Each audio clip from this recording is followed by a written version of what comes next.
You are who you are. You can't change your diabetes now. You can improve it. You can make yourself better.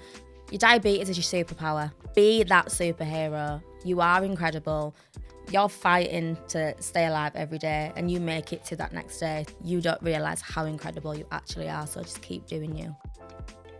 I'll watch an episode back now and I'm sat there and I'm like this. I'm like, yeah, I need to do my injection. My lips are going. I can see my blood sugar's high there and my blood sugar's low there, but sometimes you can't just get up mid-scene when it's to do with someone else as well. And they would eventually let me go and do everything. My eldest sister doesn't have it, and then my second eldest does, and then my brother. My brother was diagnosed first. Either a couple months later or a year later, my sister was diagnosed. She would have been about 8, I think. I was just constantly thirsty. My mum said I'd down my juice and I'd ask for another one. Because they had all the equipment at home, they just tested me at home. And then I think she said I was like... Hi everyone, welcome to Typecast Life Between the Lines, a diabetes podcast that goes beyond the target glucose. I'm your host, Natalie Balmain, winner of Channel 4's Make Me Prime Minister, Omnipod Ambassador, and General Do-Gooder of Diabetes. Juggling the ups and downs of diabetes can be challenging, so I'm here to connect you to some real people with real stories who all have one thing in common: type 1 diabetes. We'll be talking to some amazing guests over the course of this series, sharing laughs, tears, insights, and inspirational stories. So whether you're a seasoned pro or newly diagnosed, I hope you enjoy the podcast. If you do, you can make sure to watch, download, listen, and subscribe on YouTube, Spotify, iTunes, or your favorite podcast app. I hope you enjoy the show. Typecast the podcast features real stories from real people living with diabetes.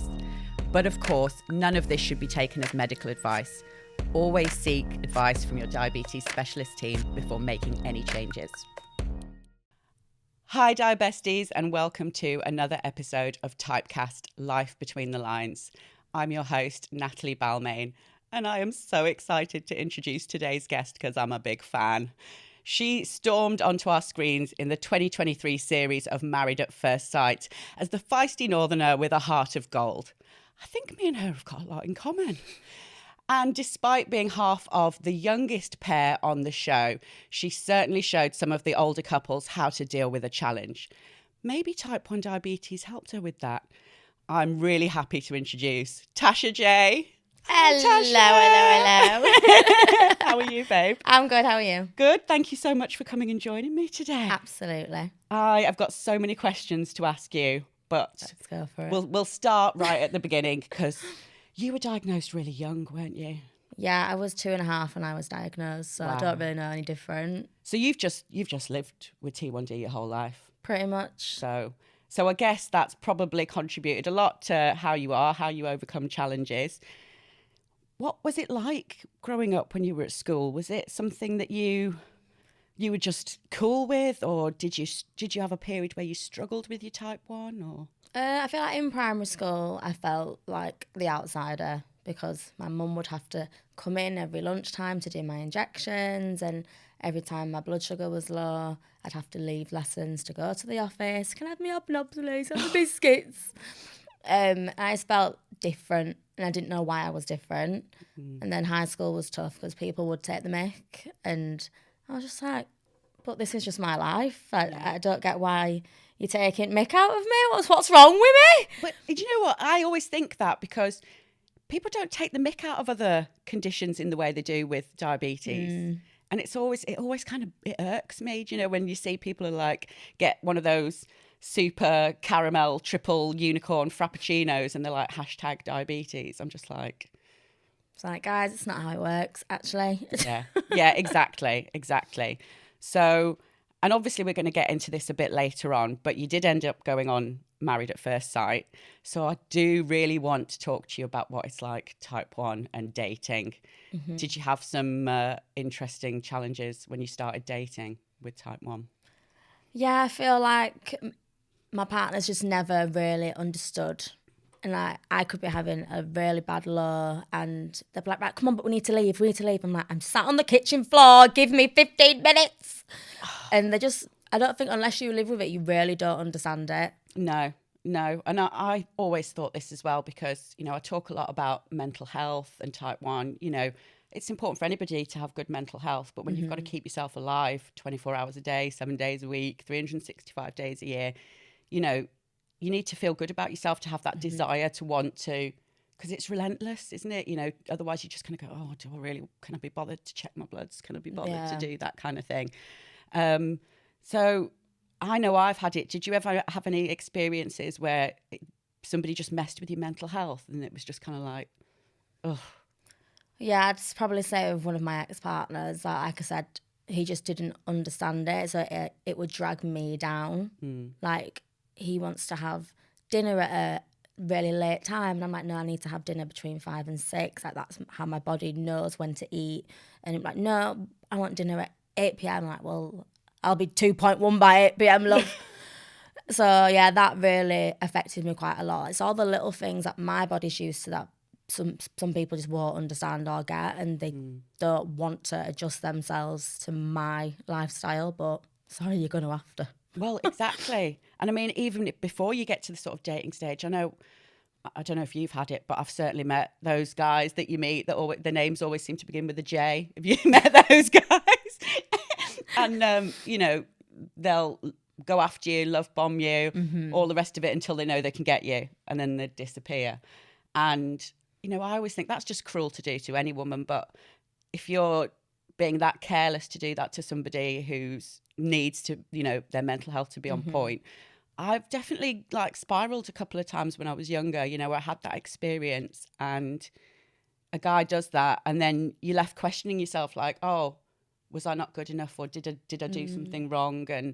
And of course, yeah, like I said, when you're living with type 1, you kind of go, oh, do I want to take care of myself? Or even, I struggled with diabulimia for a while, when you just kind of go, oh, maybe if I just didn't take my injections and I was a bit slimmer, they might like me. Yeah, I've been there, purposely trying not to take this or taking too much of that. Like, it's really bad that we even get to that point. Like, why are we having to damage our health and our lives just to please other people? Like, why we get to that point is madness. Yeah, but luckily, you get over it, don't you? You get a bit older, and yeah, I just think, God, those people are just careless. They're just careless. So, bad dating experiences, bad relationships, did that contribute to you deciding you wanted to go on Married at First Sight?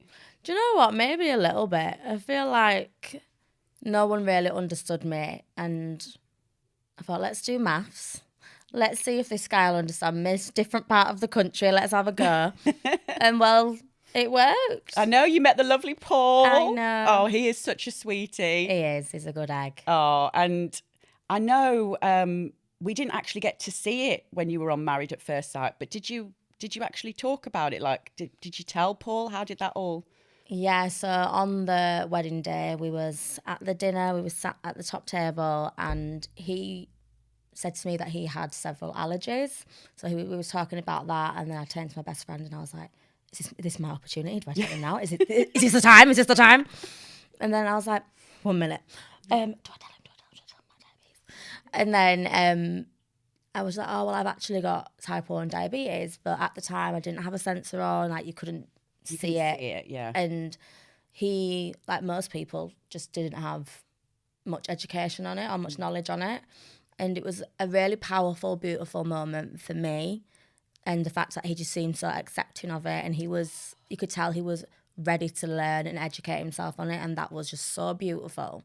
And yeah, no one ever got to see it, which was sad. That's a shame. So you talked about it then, and did you talk about it a couple of other times during the show with Paul? And yeah, well, obviously we were filming for quite a long time, and he had to get used to how I live, and I would educate him a lot, and I'd say, right, just so you know, when my blood sugar is low and you're trying to talk to me, I can't take in what you're always going to say. I get very confused, I get very sweaty.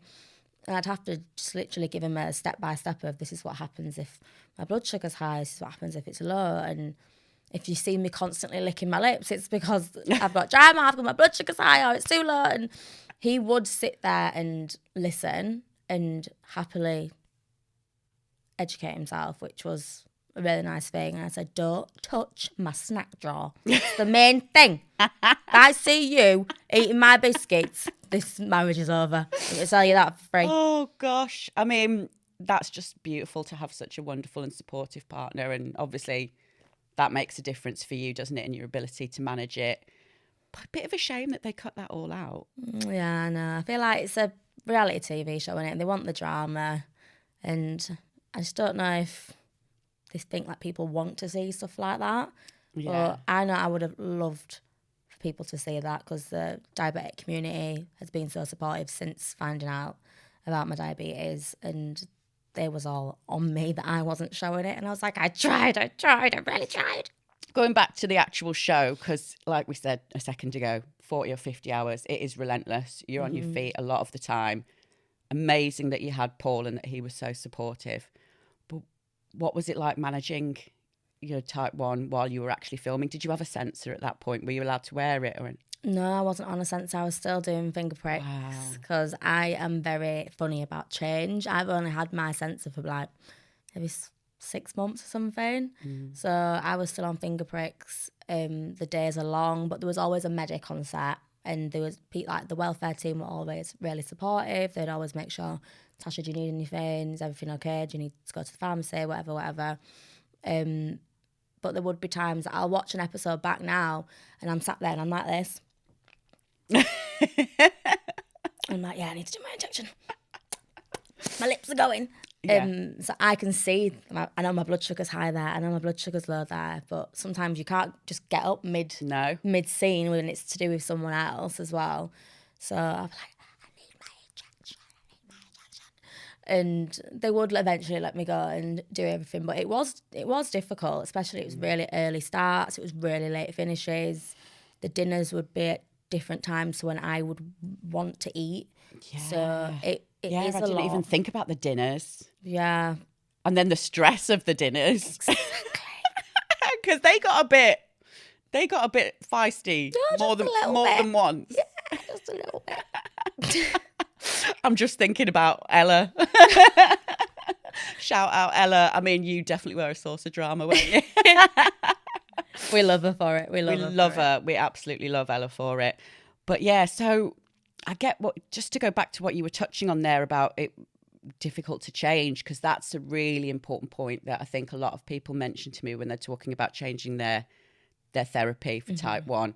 And, you know, I assume because you lived with it your whole life, you were doing pretty okay with your finger pricks. So it does make it harder, even if you think something it might be better or easier. If you're doing all right, if it ain't broke, do you know what I mean? Don't fix it. So what made you decide 6 months ago to go on a sensor? Well, weirdly enough, I don't know if you know, but JJ, who also was on the show, he got diagnosed with type 1. Is that after not the show? long after, yeah. Wow. So he's in his 30s and got diagnosed out of nowhere. Wow. So he rang me and was like, Tasha, I need your help. I was like, what's wrong? So I think I might have diabetes. And I said, well, why do you think that? And he'd lost loads of weight. I think he lost 2 stone or something. And he went to hospital. I think he said his blood sugar was over 30. So I was like, try not to panic him, but I was like, yeah, it does kind of sound could be diabetes, darling. And he got the sensor straight away. Like they put it in him in the hospital. Wow. So, like, he had it on him straight away. And I didn't want him to feel alone or isolated. So I thought, you know what?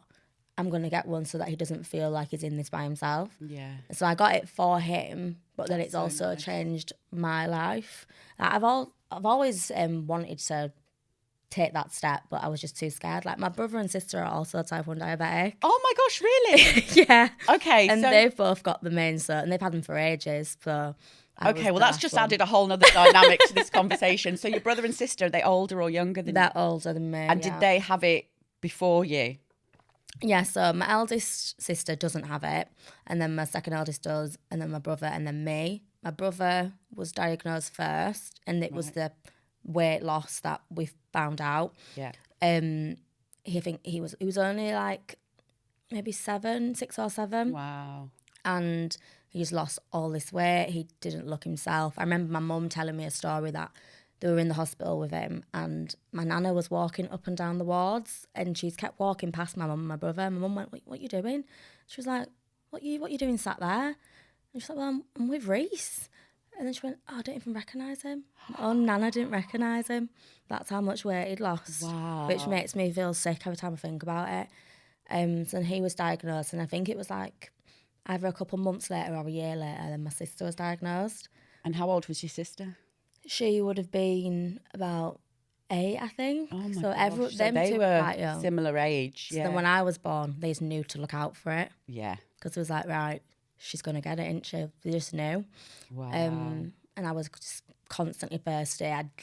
My mum said I'd down my juice and I'd ask for another one. So there was like, because they had all the equipment at home, they just tested me at home. And then I think she said I was like 14 or 17. Those two numbers always stick out to me. And I was like, yeah, we've got another one. Oh so 3 out of 4 of their kids, they were having to inject for childhood. I know. I never thought about it when I was younger, but as an adult, and then since I've become obviously more serious about talking about diabetes, I think back and I'm like, how on earth did my mum and dad do that? 3 children having to inject them, the hospital appointments, retinal screenings, all of that, going to school back and forth. I just think, how did they do that? And I don't ever thank them enough and appreciate them enough for that because that must have been so hard. But then my older sister as well, because she didn't have it, she must have felt so confused and so left out and felt just like the different one. And I think back and I get goosebumps every time I think about it because I'm just like, that must have been awful for her. Thinking that we're getting like special treatment or... That's something that's really important, isn't it? Because I know I speak to a few mums who've got kids and maybe one of them's got it and one hasn't. And they're always saying, you know, I have to think about the one that doesn't as well because I'm giving all this attention and all this focus to the one that does. And I think that gets overlooked a lot of the time. Mm-hmm. So, yeah. Gosh, it must have been like a ward in your house at night time with your mum going around doing whatever you want. Medicine cabinet was bulging off the seams. Like, it was horrific. But amazing that, in a way, not amazing that your brother and sister have it, but that your mum already had that experience. Your mum and dad already knew what to do, how to look after you, because that will have made a big difference, obviously, with you being so young. Absolutely. Gosh, I was not expecting that part of the conversation. Drop a bomb there. Because, you know, the difference for me was nobody in my family had it. Yeah. And we didn't know anything about it. So, I mean, different again, because I was 20 when I was diagnosed. So I was already out of home at uni and stuff like that. But yeah, when I came home, I was the one having to teach my dad and my stepmom about it. And that feels really weird for me now, looking back, going... I barely understood it myself, and there I am trying to tell my family. Yeah, it's a lot to educate yourself on as well. Even now, I still don't know everything about diabetes. Like, I get shocked when I hear some information sometimes.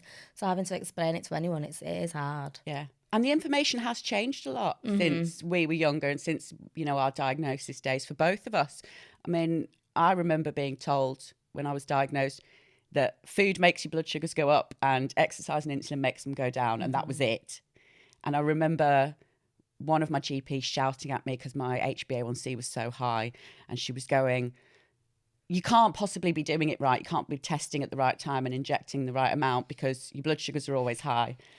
And it wasn't until a few years later, in the advent of sensors, CGM and stuff, that we were able to prove actually, it's stress for me. Yeah. Stress sends my blood sugars through the roof. Mm-hmm. So I could get up in the morning, not eat anything, rush to work and go from 7 to 17. Yeah. And I kind of felt a bit like vindicated at that point. Like I went back to my GP like, shh, I told you. Told you. But yeah, so obviously you've started engaging and talking online a lot more in recent times. And you just said then, you know, you're learning a lot more. How's that journey been for you? Engaging, talking about it, first of all, takes a huge amount of confidence.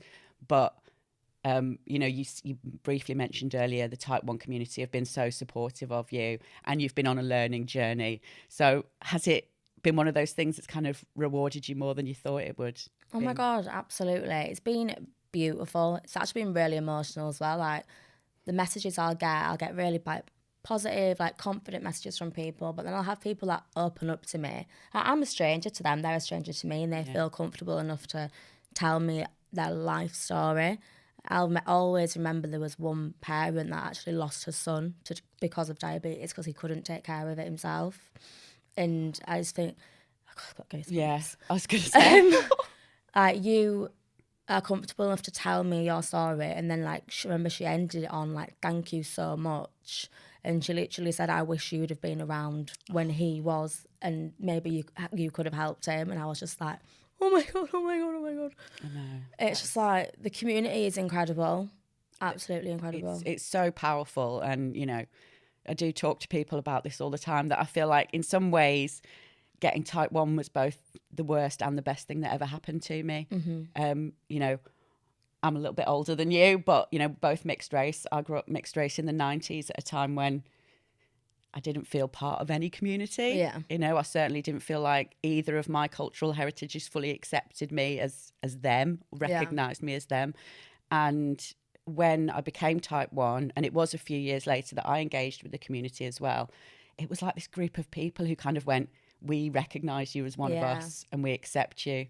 And it's this really beautiful, powerful thing, isn't it, when the community sort of embraces you. And it does help you to, I think, in a lot of ways, to engage with and accept your type 1 more than you ever did before. Absolutely. It's a feeling that I can't describe. It's just lovely. Like when you see people out and they've got the sensor or the pump on, you spot each other across the room, you're like, hey, I see you. I love it. Yeah, raise your fist. But has that sort of contributed, that embrace of the communities, that contributed to your learning as well? And what have you learned more that you didn't, you know, because you've lived with it for such a long time? Yeah. I feel like I get messages every day of people saying like the pump has changed their lives and that I should go on to it. But like I said, it took me ages to get this. I'm like, I'm thinking about it. I'm really thinking about it. I'm just scared. Like people give me advice. I give them advice, but they give it back to me as well. And I love that.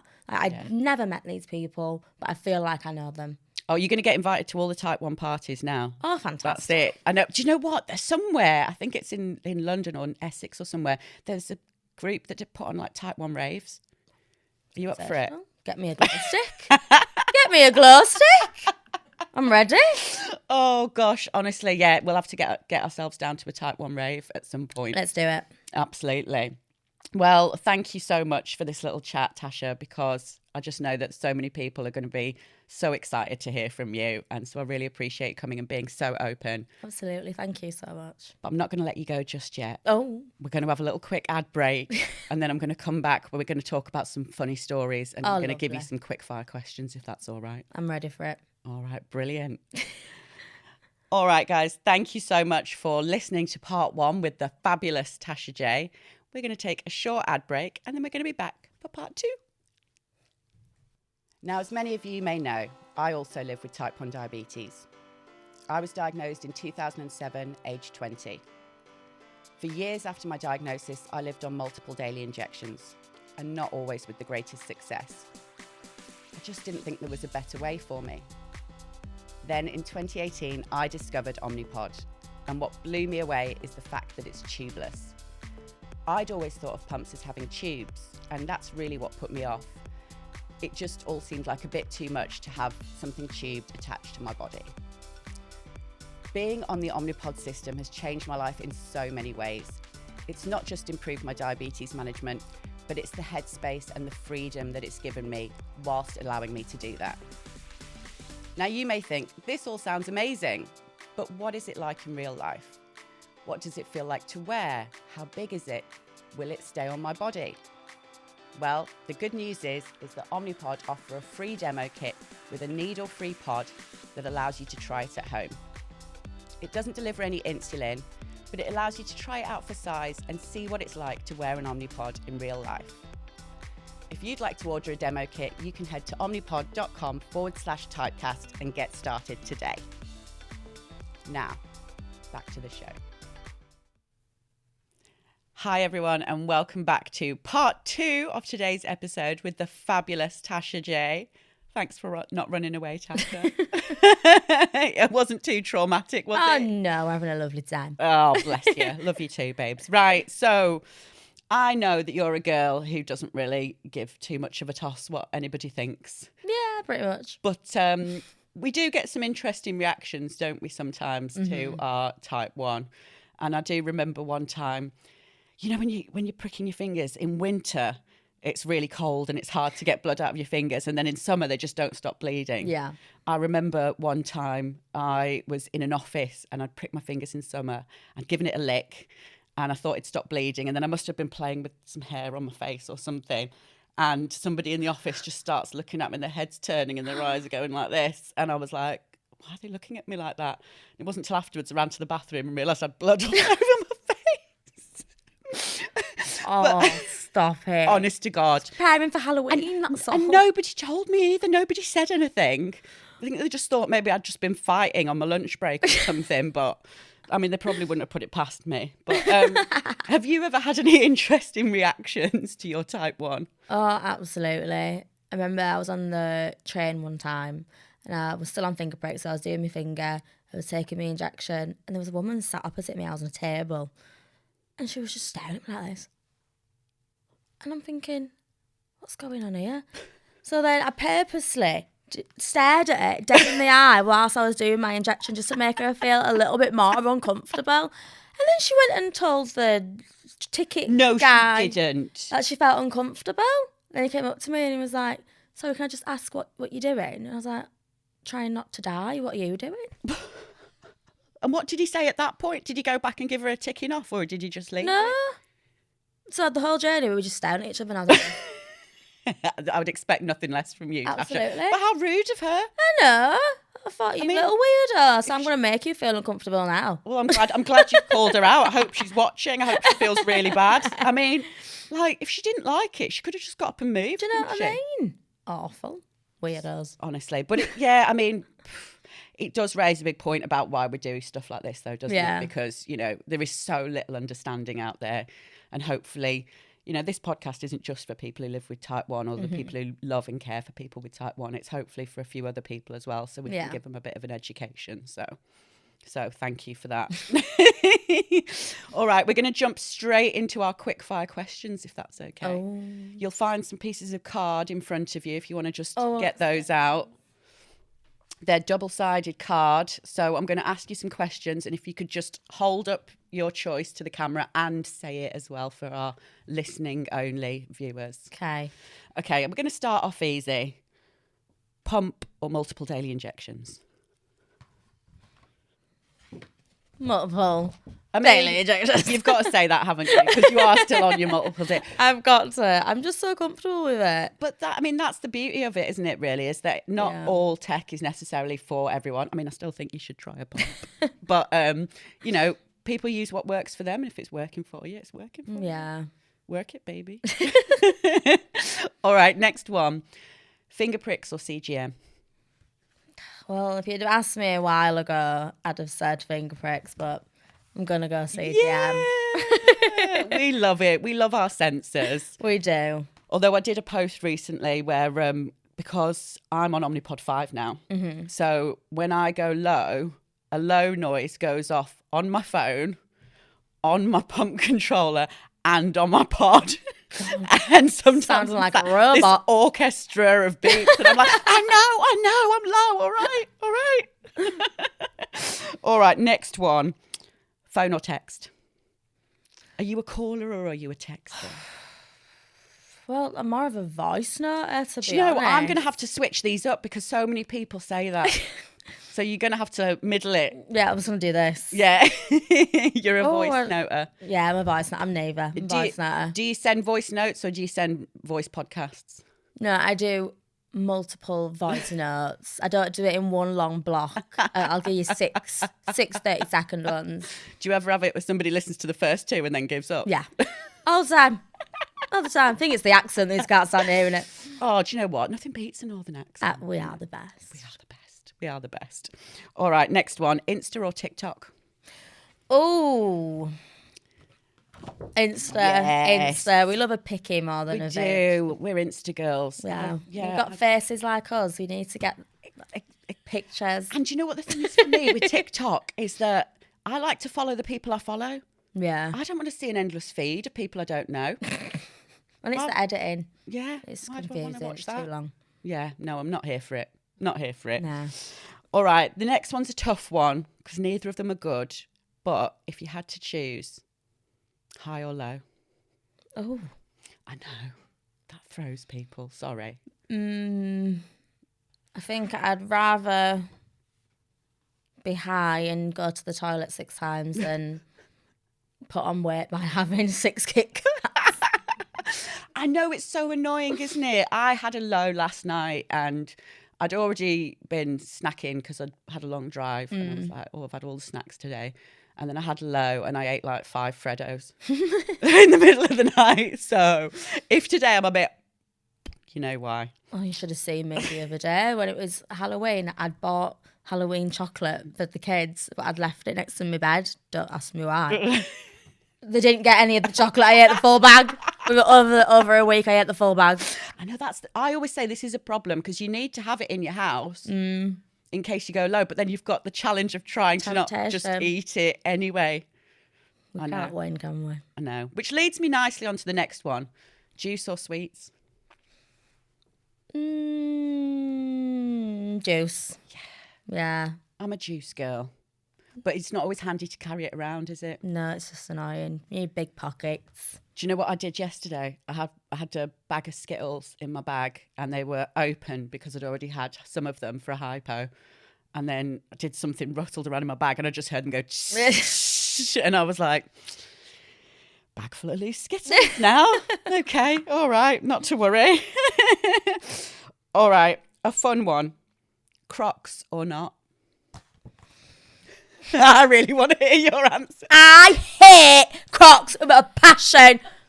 I had this conversation the other day. Why? What exactly? Why? Why do you want to wear those rock hard bricks? Awful. They look disgusting. They are dreadful, aren't they? They're not comfortable, despite what everyone says. No. They ruin your outfit. Just stick to the sliders. And have you seen they're trying to make them fashionable now with all these like platform ones and I don't know. Idiots. Yeah. Idiots. I knew me and you were the same. I knew it. They're dreadful. Awful. Make me feel sick. Yeah. No, I'm totally with you. Anybody who says Crocs on here, I laugh at them. All right. And I know you can answer the last one because you're on a sensor now. So I'll probably still get it wrong. HbA1c. You know, you can't get them wrong. It's your opinion. There's no wrong. HbA1c or time in range? Time in range. It just feels a bit less like an exam, doesn't it? Yeah. When you used to go and have your HbA1c, I just always felt Sat like the naughty waiting kid. For the answer, and you're like, is it really bad? Is it really bad this time? It is, isn't it? I'm sorry, I tried. But I always say as well, it only takes like one bad day to ruin your whole 3-month HbA1c. Yeah. And I'd always try and pass that off as well. I'd always be like, it was just one bad day, I promise. But now when they're looking at my CGM readings, they're like, well, that was a lie. Do you remember when you used to have to fill in the books? I'd do it. I'd fill them in the day before my hospital appointment. I was like, yeah, right, I was 12 that day. That was a bad day. Oh, right, really good that day. Oh, yeah, I'm smashing it. I always just conveniently forgot my book whenever it was time for my... Like, I've just got so many things to think about. Well, I just take my sisters or my brother sometimes. Like, yeah, that's my readings. They're really good then. Were they doing better than you? My sister's always done better. My brother's worse than me. My brother would have a lot of fits. That's all right to be in the middle. I'm sorry you had fits. Though. Yeah, back in the day, you'd have a lot of fits. Do you know, one time I had a really bad low where I was starting to go into a seizure and I didn't know anything that was going on around me. And my ex-partner, but my partner at the time, he came at me with, do you remember the glucagon injections, the sugar injections? God, yeah. And he came at me with one, but I just think in my hazy mind, I couldn't recognise him. And I just saw this stranger coming at me with an injection. Well, you would not believe the strength you've got when you're actually in that state. Apparently, I was fighting him off. Oh, lovely. So, yeah, there you go. There you go. Less of those, please. But what, good to be the one in the middle, though, isn't it? Not the best, but not the worst. Yeah, that's what I always say. All right, thanks, Tasha. That's the end of our quick fire questions. I had fun. That was lovely. Good. I'm glad. I'm going to do what's in your bag next. We'll do just a bag full of loose Skittles. So before I let you go, we always like to finish these podcasts on a positive note. I see what you did. So have you got any advice for people living with type 1? Maybe a motivational quote or something you'd say to somebody who's newly diagnosed? I just always say, and I have said to so many people, you are who you are. You can't change your diabetes now. You can just you can improve it. You can make yourself better. Don't be ashamed is the main thing, because I've had so many people be so scared and so ashamed. Your diabetes is your superpower. Yes. Be that superhero. You are incredible. You're kicking diabetes ass, right? You're fighting to stay alive every day, and you make it to that next day, so you don't realise how incredible you actually are. So just keep doing you. I love that. That's just a super fiery, inspirational, in true Tasha J style. Get me for Prime Minister. Imagine. I know, we should swap next time. We'll do another series, and I'll be like, I'm going to be Tasha, and you're going to be Nat. Love that. Oh, but no, absolutely. It is so true. You know, we are our own life support, aren't we? So you can never, ever, just say, pat yourself on the back every day. Yeah. Yeah. Oh, well, thank you so much for that, Tasha. I know people are going to have had a lot of laughs listening to us today. And if there is anybody in this whole country or planet that isn't already following you, where can they find you on socials? Instagram @It's Tasha J. Amazing, thank you. And we will also put that in our comments for anybody who needs to read it. But thank you again, Tasha. Thanks for having me. It's just really nice to catch up with you. Yeah. All right, guys, that's it for today's episode. I hope you've enjoyed watching the fabulous Tasha J. And if you've enjoyed today's show, make sure you subscribe for some more content. And of course, if you would like to appear on an episode of the Typecast, you can catch us at typecast@insulet.com with your name, age, location, and what you'd like to talk about. Or if you'd just like to get involved and share some funny stories with us, you can get in touch on our socials. And you never know, we might read one or two out. And until next time, guys, keep kicking butt, because you got it.